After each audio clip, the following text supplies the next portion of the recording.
See, but So you know that's what's interesting here, though, is because you were able to get stable employment on the back end of podcasts.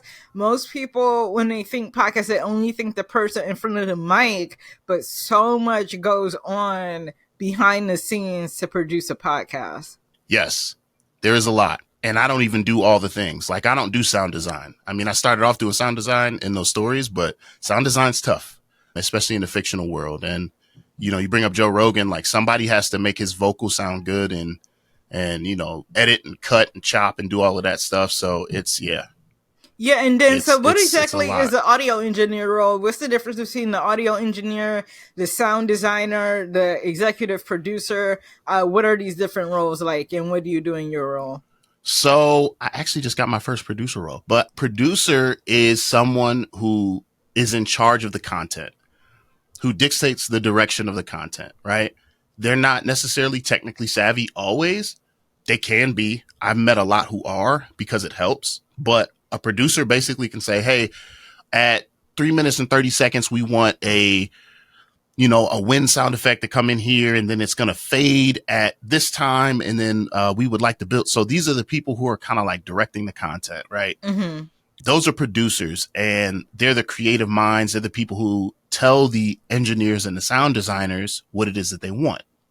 Now, as far as an audio engineer is a generic term, but my job is so dope. When I got hired, I was an audio editor, but I Mm-hmm. talked to him and I was like, I do more than editing. So I'd rather be an engineer and actually gave me that title. So shout out to them. And shout out to you And for asking.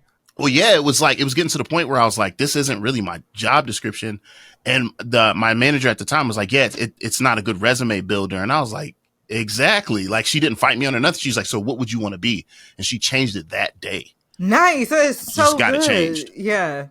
It's awesome. So it's an amazing company. And so being an engineer pretty much means I do a wide variety of things and mostly in the technical realm is how I would describe it. So you and I are talking right now on microphones. There might be like times where there's lull in the conversation or things that need to be cut, or maybe there's a buzzing sound behind me and it needs to be removed, or any type of like technical sound thing that happens. Maybe I'm smacking my lips a lot.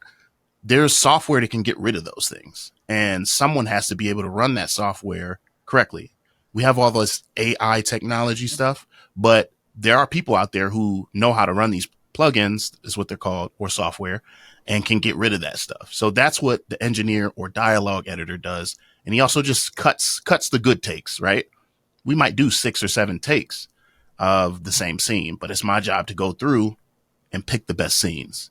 So that's what the engineer editor does. The sound designer takes that dialogue edit that I've done Mm-hmm. and they add all the cool stuff. So all the footsteps and the atmospheric element, like we're in a cabin and it actually sounds like we're in a cabin. Like that's their job to do that. And it's a very complicated job. I was just about It to is say not that easy. sounds insane because like nonfiction is more straightforward. Like it's people talking. There's the interview style like this, and there's like the news style where you do have to splice in like clips of interviews and news takes, and that's a bit complicated. But Mm-hmm. fiction sounds the most complicated because you have to. It's immersive. You have to immerse the listener in the story, and there's so much that goes on with that. Yeah, little things you wouldn't think of. Like, so the writing also has to be good. Writing has to be tailored to audio. You can't say, go pick that up over there. What's that? And where's there? You know what I mean? Like Yeah. but then also you don't want the narrator to be narrating everything that's happening because it takes you out of this immersion, right? So it's this happy balance of you write in like stage notes, person walks to the left and picks up metallic object, right? And Mm-hmm. instead of someone saying like, something more direct, like, pick that up, they have to be specific, like in what they're saying. Hey, can you pick up that spoon from the kitchen? And then it'll go to the left. They'll have kitchen sounds play or something like that. You know what I mean? And then like a Yeah. metallic object and you hear it. And so now it's like, oh, I'm there. And the narrator's not like so and so picked up the spoon and that takes you out of it, right? So it's literally just the people have to be written so that the conversation can be heard and understood. Oh my gosh, that is the whole team. Like hats off. I have like, I don't know what you call it, but I have some type of audio blindness where it's hard for me to follow fiction in audio form. Like I have to read it. Like it's very weird. I have a friend who's like that too.